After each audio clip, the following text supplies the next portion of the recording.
ಎರಡನೇ type of parents ಇದು ಭಾಳ ಇಂಟ್ರೆಸ್ಟಿಂಗ್ ಇದು. ನಿಮ್ಮಲ್ಲಿ ಯಾರು ಇರೋಲ್ಲ ಹಾಗೆ, ಇಂಡಿಫ್ರೆಂಟ್, ತಲೆ ಕೆಡಿಸ್ಕೊಳ್ಳೋದೇ ಇಲ್ಲ ಅವರು. ಮಗು ಶಾಲೆಗೆ ಹೋಗುತ್ತಲ್ಲ, ನಾವೇನು ಮಾಡೋದಿದೆ ಅದರೊಳಗೆ?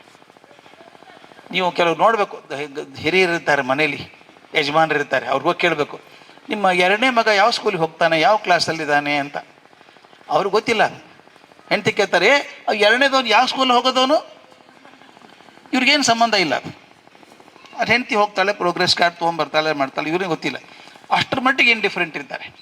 ನಿಮ್ಗೆ ಹೇಳಿದ್ರೆ ನಂಬಲಿಕ್ಕಿಲ್ಲ ನೀವು. ಈ ಕಾಲದಲ್ಲೂ ಇದ್ದಾರೆ ಹಾಗೆ, ತಲೆ ಕೆಡಿಸ್ಕೊಳ್ಳಲ್ಲ.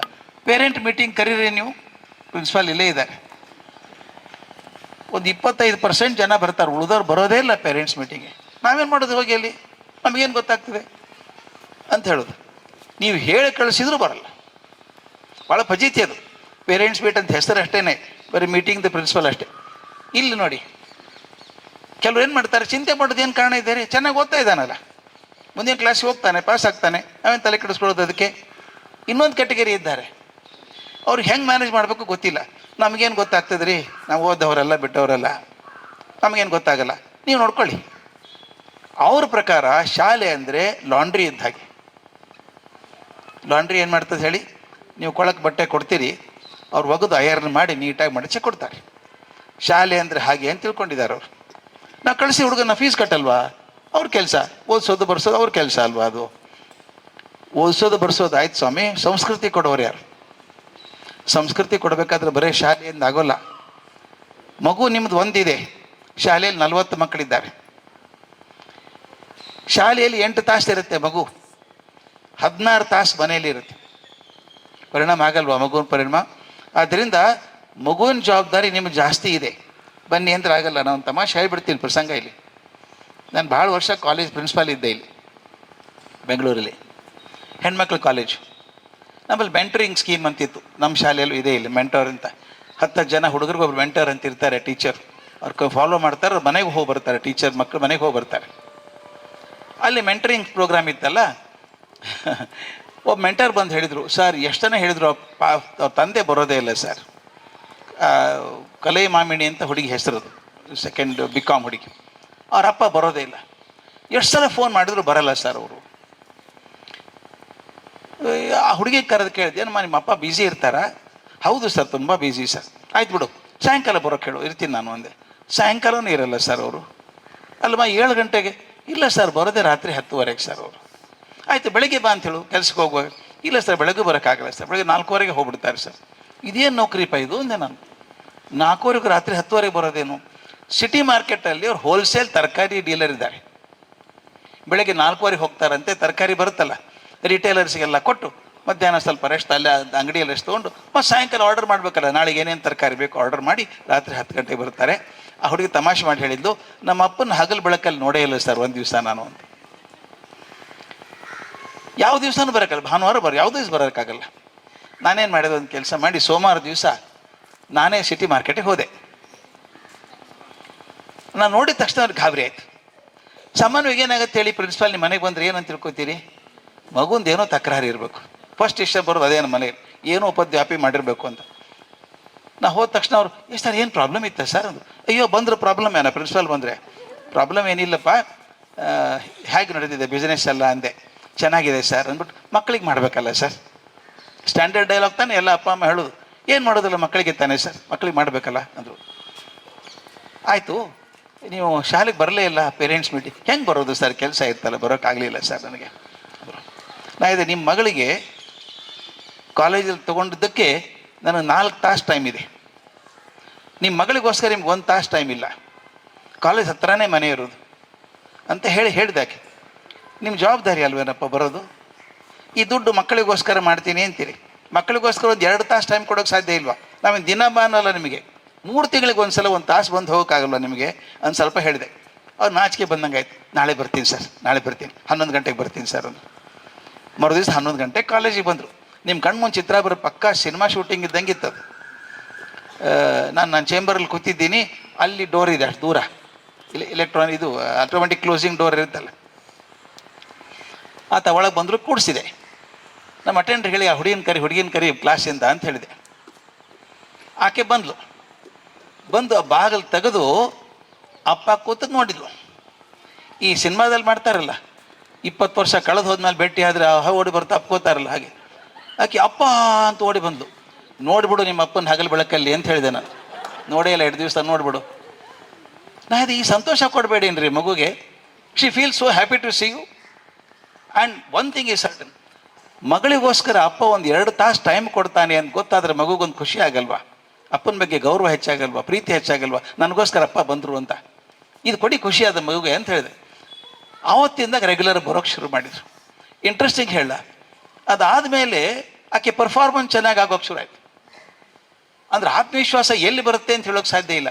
ಅದಕ್ಕೆ ನಾನು ಹೇಳೋದು, ಕೆಲವರಿದ್ದಾರೆ ಅವ್ರು ಕೆಟ್ಟವರಲ್ಲ, ಒಳ್ಳೆಯವರೇ. ನಾವೇನು ಮಾಡೋದಿದೆ ಅಲ್ಲಿ, ನಮಗೇನು ಗೊತ್ತಾಗತ್ತೆ ಅಂತಾರೆ. ಗೊತ್ತಾಗದೇ ಹೋದರೂ ಕೂಡ ದಯವಿಟ್ಟು ಶಾಲೆಗೆ ಹೋಗಿ, ಗೊತ್ತಾಗದೇ ಹೋದರೂ ಕೂಡ ದಯವಿಟ್ಟು ಹೋಗಿ ಭೇಟಿಯಾಗಿ ಏನಾಗ್ತಿದೆ ಅಂತ ಕೇಳ್ಕೊಳ್ಳಿ, ಅವ್ರು ಕಲಿಸ್ತಾರೆ. ಇನ್ನೊಂದು, ಕೆಲವು ಟೈಮೇ ಇಲ್ಲ ಅಂತಾರೆ. ಅದೆಲ್ಲ ಟೈಮ್ ಇಲ್ಲರಿ, ಎಲ್ಲಿ ಮಾಡೋದು ಅದನ್ನೆಲ್ಲ ಮಾಡ್ತಾರಲ್ಲ ಅಂತ ಹೇಳ್ತಾರೆ. ಒಂದು ಸಲ ಈ ಕ್ಯಾಟಗರಿಗೆ ಸೇರಿಕೊಂಡ್ರೆ ಮುಂದೆ ಸ್ವಲ್ಪ ಕಷ್ಟ ಆಗುತ್ತೆ. ಇನ್ನೊಂದು ಕ್ಯಾಟಗರಿ ಪೇರೆಂಟ್ಸ್ ಇದ್ದಾರೆ, ಅವ್ರು ಇಂಡಿಫರೆಂಟೇ, ಕೆಟ್ಟವರಲ್ಲ, ನಿಜವಾಗ್ಲೂ ಒಳ್ಳೆಯವರು. ಮಕ್ಕಳಿಗೋಸ್ಕರ ಬೇಕಾದಷ್ಟು ಖರ್ಚು ಮಾಡ್ತಾರೆ. ಅದು ಹೇಗೆ ಮಾಡ್ತಾರೆ ಒಂದು ಸ್ವಲ್ಪ ವಿಡಿಯೋ ಇದೆ, ದಯವಿಟ್ಟು ನೋಡಿಬಿಡಿ. ಅದನ್ನು ಬ್ಯೂಟಿಫುಲ್ ವಿಡಿಯೋ, ಅದು ಎಷ್ಟು ಚೆನ್ನಾಗಿದೆ ಗೊತ್ತಾ ಫಿಲ್ಮ್ ಇದು. ಅವ್ರು ಕೆಟ್ಟವರಲ್ಲ, ಎಲ್ಲ ಮಾಡಿದ್ದಾರೆ. ಅಪ್ಪ ಮಗುನ ಜೊತೆಗೆ ಫುಟ್ಬಾಲ್ ಆಡೋಕ್ಕೆ ಹೋಗ್ತಾನೆ, ವಿಡಿಯೋ ತೊಗೋತಾನೆ, ಪೋಸ್ಟ್ ಮಾಡ್ತಾನೆ, ಎಲ್ಲ ಮಾಡ್ತಾನೆ. ಅಮ್ಮ ಕೆಲಸ ಮಾಡ್ತಾಳೆ, ದುಡ್ಡು ಕೊಡ್ತಾಳೆ, ಎಲ್ಲ ಮಾಡ್ತಾಳೆ, ಕೆಲಸ ಮಾಡ್ತಾಳೆ, ಶಾಲೆಗೆ ಹೋಗ್ತಾಳೆ. ಎಲ್ಲೂ ಮಗು ಏನು ಬೇಕೆಲ್ಲ ಕೊಡ್ತಾರೆ, ಇಬ್ಬರು ಚೆನ್ನಾಗಿ ಮಾಡ್ತಾರೆ. Good people, well meaning parents. ಆದರೆ ಅದನ್ನು ಜವಾಬ್ದಾರಿ ಅಂತ ಮಾಡಿದ್ದಾರೆ. ಮಗು ಜವಾಬ್ದಾರಿ, ಅಪ್ಪ ಮಾಡ್ಬೇಕು, ನಾನು ಇದನ್ನು ಮಾಡಬೇಕು ಅಂತ ಅವ್ನು ಹೇಳ್ತಾನೆ. ಅಷ್ಟೆಲ್ಲ ಮಾಡಿದ ಅಪ್ಪ ಮಗು ಬಂದು, ಅಪ್ಪ ನನಗೆ ಶಾಲೆಯಲ್ಲಿ ಹಿಂಗೆ ಆಯಿತು ಅಂದಾಗ, ಬಿಡು ಅದೇನಾಗ್ತದೆ ಬಿಡು, ನೋ ಪ್ರಾಬ್ಲಮ್, ಡೋಂಟ್ ವರಿ ಅಂತೇಳಿ ಮತ್ತೆ ತನ್ನ ಫೋನಿಗೆ ಹೋಗ್ತಾನೆ. ಅಂದರೆ ವ್ಯವಸ್ಥಿತವಾಗಿ ಒಬ್ಬ ಮ್ಯಾನೇಜರ್ ಏನು ಮಾಡಬೇಕು ಎಲ್ಲವನ್ನೂ ಮಾಡಿದ್ದಾರೆ. ಮಗುಗೆ ಮ್ಯಾನೇಜರ್ ಬೇಕಾಗಿಲ್ಲ, ಅಪ್ಪ ಅಮ್ಮ ಬೇಕಾಗಿದೆ. Everything is available accepting love, little more affection. ಇಂಥ ಮಕ್ಕಳು ಬಹಳ ಜನ ನೋಡಿದ್ದೇನೆ ನಾನು. ನಿಮ್ಗೆ ಆಶ್ಚರ್ಯ ಆಗುತ್ತೆ, ಸಕ್ಸಸ್ಫುಲ್ ಆಗಿದ್ದಾರೆ ಹುಡುಗರು, ಚೆನ್ನಾಗಿ ಬೆಳೆದಿದ್ದಾರೆ, ದೊಡ್ಡವರಾಗಿದ್ದಾರೆ. ಆದ್ರೆ ಒಂದೇ ಒಂದು ಸಲ ಪ್ರೀತಿ ಸಿಕ್ಕಿಲ್ಲ ಅಂತ ಜೀವ ಕಳ್ಕೊಂಡವರಿದ್ದಾರೆ. ಯಾಕೆ ಹಂಗೆ ಏಕಾಂಗಿ ಆಗಿಬಿಟ್ರು ಹುಡುಗರು? ಏಕಾಂಗಿ ಆಗಿದ್ದಾರೆ ಅವರು. ಮನೆ ಚೆನ್ನಾಗಿದೆ, ಮನೆ ವಾತಾವರಣ ತುಂಬ ಚೆನ್ನಾಗಿದೆ, ಎಲ್ಲ ಕಾಳಜಿ ಮಾಡಿದ್ದಾರೆ, ಎಲ್ಲ ನೋಡ್ಕೊಂಡಿದ್ದಾರೆ. ಆದರೂ ಕೂಡ ಮಕ್ಕಳು ಏಕಾಂಗಿಯಾಗೇ ಬೆಳೀತವೆ. ಎಲ್ಲ ಸವಲತ್ತು ಸಿಕ್ಕಿದೆ, ಅನುಕೂಲ ಅಪ್ಪ ಅಮ್ಮ ಕೊಟ್ಟಿಲ್ಲ ಅಂತ ಹೇಳೋಕ್ಕೆ ಸಾಧ್ಯವೇ ಇಲ್ಲ, ಎಲ್ಲ ಕೊಟ್ಟಿದ್ದಾರೆ. ಆದರೆ ಎಲ್ಲ ಸಾಮಗ್ರಿಗಳನ್ನು ಕೊಟ್ಟಿದ್ದಾರೆ, ವ್ಯವಸ್ಥೆ ಮಾಡಿದ್ದಾರೆ. ಆದರೆ ಒಂದೇನೋ ಮಿಸ್ ಆಗ್ತಾ ಇದೆ. ಅದು ಆ ಮಿಸ್ ಆದದ್ದನ್ನು ನಾವು ಗಮನಿಸಿಲ್ಲ. ಎಲ್ಲ ಕೊಟ್ಟಿದ್ದಾನಲ್ಲಿ ಇನ್ನೇನು ಮಾಡ್ಬೇಕ್ರಿ ನಾವು? ಏನು ಮಾಡ್ಬೇಕು ಹೇಳಿ? ಫೀಸ್ ಕರೆಕ್ಟಾಗಿ ಕಟ್ಟಿದ್ದೀನಿ, ಕರ್ಕೊಂಡು ಹೋಗ್ತೀನಿ ಸ್ಪೋರ್ಟ್ಸಿಗೆ, ಯಾಕೆ ನಾನು ಆಟ ಆಡಿ ಕರ್ಕೊಂಡು ಹೋಗ್ತೀನಿ, ಸ್ವಿಮ್ಮಿಂಗ್ ಕರ್ಕೊಂಡು ಹೋಗ್ತೀನಿ, ನಾನು ಟ್ಯೂಷನ್ಗೆ ಹಾಕಿದ್ದೀನಿ, ನಾನೇನು ಮಾಡಬೇಕೀಗ? ಎಲ್ಲವನ್ನೂ ಮಾಡಿ ಅದರ ಜೊತೆಗೆ ಒಂದು ಸ್ವಲ್ಪ ಅಂತಃಕರಣ ಪ್ರೀತಿಯನ್ನು ಸ್ವಲ್ಪ ಎಕ್ಸ್ಟ್ರಾ ಡೋಸ್ ಕೊಡಬೇಕು. ಅದು ಹೇಳ್ತೀನಿ ಹೆಂಗೆ ಮಾಡಬೇಕು ಅಂತ ಹೇಳ್ತೀನಿ. ಅದು ಮಿಸ್ ಆದರೆ ನೀವು ಕೊಟ್ಟದ್ದು ಯಾವುದೂ ಹೆಲ್ಪ್ ಆಗಲ್ಲ ಮಗುಗೆ. ಚೆನ್ನಾಗಿ ಬೆಳಿತಾನೆ, ದೊಡ್ಡವನಾಗ್ಬೋದು, ಆದರೆ ಹಿ ಬಿಕಮ್ಸ್ ಲೋನರ್. ನೀವು ನಿಮ್ಮ ಕೆಲಸದಲ್ಲಿ ನೋಡಿರ್ಬೇಕು, ಕೆಲವರು ಸಿಗ್ತಾರೆ ಹಾಗೆ, ಅವ್ರು ಯಾರ ಹತ್ರನೂ ಮಾತಾಡಲ್ಲ. ಅವರು ತಮ್ಮ ಪಾಡಿಗೆ ತಾವಿರ್ತಾರೆ. ಯಾರ ಹತ್ರ ನಗೋದು ಕಮ್ಮಿ ಅವರೆಲ್ಲ. ಅವ್ರಂಥರ ಯಾವಾಗಲೂ ಸಿನಿಕಲ್ ಆಗಿಬಿಡ್ತಾರೆ. ಅಯ್ಯೋ ಬಿಡಿ, ಅದೇನಾಗುತ್ತೆ ಅಂತ. ಆ ಥರ ಆಗಬಾರ್ದು ಅನ್ನೋದನ್ನು ಈ ವಿಡಿಯೋ ಭಾಳ ಚೆನ್ನಾಗಿ ಹೇಳುತ್ತೆ. ಅದು very few videos like that. ಇದು 3ನೇ ಕ್ಯಾಟಗರಿ, ಇದು 3rd ಕ್ಯಾಟಗರಿ. ಮೊದಲನೇದು ತುಂಬ ಕಾಳಜಿ ಮಾಡೋದು, 2ನೇದು ತಲೆ ಕೆಡಿಸ್ಕೊಳ್ಳಲ್ಲ, ಅಥವಾ ಮಾಡಿದ್ರು ಕೂಡ ಜವಾಬ್ದಾರಿ ಅಂತ ಮಾಡೋದು ಹೊರತಾಗಿ ಆ ಪ್ರೀತಿಯಿಂದ ಮಾಡಲಿಲ್ಲ. ಇದು 3ನೇದು ಓವರ್ ಪವರಿಂಗ್ ಅಂತ. ಆ ಚಿತ್ರ ತುಂಬ ಚೆನ್ನಾಗಿ, ಅದಕ್ಕೆ ಹಾಕ್ಕೊಂಡೆ ಅದನ್ನು. ಚಿತ್ರ ಚೆನ್ನಾಗಿದೆ. ಮಗು ಓಡುತ್ತೆ, ಹಿಡಿದು ನಿಲ್ಲಿಸಿದ್ದಾರೆ ಅದು ಹಿಂದೆ. ಓವರ್ ಪವರಿಂಗ್ ಅಂದ್ರೇನು? ಕೆಲವ್ರು ಹೇಳ್ತಾರೆ, ನಮ್ಮ ಮಗು ಹೆಂಗೆ ಬೆಳೆಸಿದ್ದೇನೆ ಗೊತ್ತೇನ್ರಿ, ಹಿಂಗೆ ಕೈ ಕಟ್ಕೊಂಡು ಕೂತು ಅಂದ್ರೆ ಹಿಂಗೆ ಕೂತ್ಕೋತಾನ ಅವನು. ನಾ ಕೈ ಬಿಡೋ ಅಂತ ಬಿಡೋಲ್ಲ ಅವನು, ನಾನು ಹಾಕಿದ ಗೆರೆ ದಾಟಲ್ಲ ಅವನು. ಕೇಳಿದ್ದಾರೆ ಕೆಲವ್ರು ಹೇಳೋದನ್ನು, ಅಭಿಮಾನಿ ಅಂತ ಹೇಳ್ತಾರೆ. ಅಯ್ಯೋ ನಮ್ಮ ಹುಡುಗನ ಬಂದು ನೋಡಿ ಮನೇಲಿ ಹೆಂಗೆ ಇಟ್ಟಿದ್ದೇನೆ ಗೊತ್ತಾ, ನಾನು ಹೇಳಲಾರ್ದು ಒಂದು ಮಾಡಲ್ಲ ಕೆಲಸ ಅವನು ಅಂತ ಅಭಿಮಾನಿ ಅಂತ ಹೇಳ್ತಾರೆ. ಅದು ಏನು ಅಷ್ಟು ಅದ್ಭುತ ಕೆಲಸ ಅಲ್ಲ. ನಾನು ಕೆಲವು ತಪ್ಪು ಕೆಲಸಗಳನ್ನು ಮಾಡಿದ್ದೀನಿ ಜೀವನದಲ್ಲಿ. ಅದರಲ್ಲಿ ಒಂದು PhD ಗೈಡ್ ಮಾಡಿದ್ದು ಹುಡುಗರಿಗೆ PhD ಮಾರ್ಗದರ್ಶನ ಮಾಡ್ತೀವಲ್ಲ, ಹಂಗೆ ಮಾಡಿದಾಗ ಹುಡುಗ ಬಂದ ಮುಂಬೈದಿಂದ. ಅವನ ಹೆಸರು ಸುಧಾಕರ ಅಂತ ಇಟ್ಕೊಂಡಂತ. ಹೆಸರು ಬೇಡ, ನಿಜ ಹೆಸರು, ಪಾಪ ಬೇಜಾರಾಗ್ತದೆ. ಅವನು ಸುಧಾಕರ ಅಂತ ಬಂದ, ಬಾಂಬೈದಿಂದ. ಚೆನ್ನಾಗಿ ಓದಿದ್ದಾನೆ, MSc ಗೋಲ್ಡ್ ಮೆಡಲಿಸ್ಟ್ ಅವನು, ಕೆಮಿಸ್ಟ್ರಿಯಲ್ಲಿ ಎಲ್ಲ ಬಂದು ಇರ್ಕೊಂಡ. ಸಾಮಾನ್ಯವಾಗಿ ಹುಡುಗರು ಡೈರೆಕ್ಟ್ಲಿ ಪ್ರೊಫೆಸರ್ ಕಡೆ ಬರೋಲ್ಲ, ಆ ಸೀನಿಯರ್ ಹುಡುಗರ ಕಡೆ ಹೋಗ್ತಾರೆ. ಆಮೇಲೆ ಪ್ರಾಬ್ಲಮ್ ಇದ್ರೆ ನನ್ನ ಕಡೆ ಬರ್ತಾರೆ. ಇವು ನನ್ನ ಕಡೆನೇ ಬಂದ. ಒಂದು 9ನೇ ದಿವಸ ಶುರುವಾಗಿ, ಸರ್ ಒಂದು 50 ml ಆಲ್ಕೋಹಾಲ್ ತೊಗೊಳ್ಳ ಅಂತ.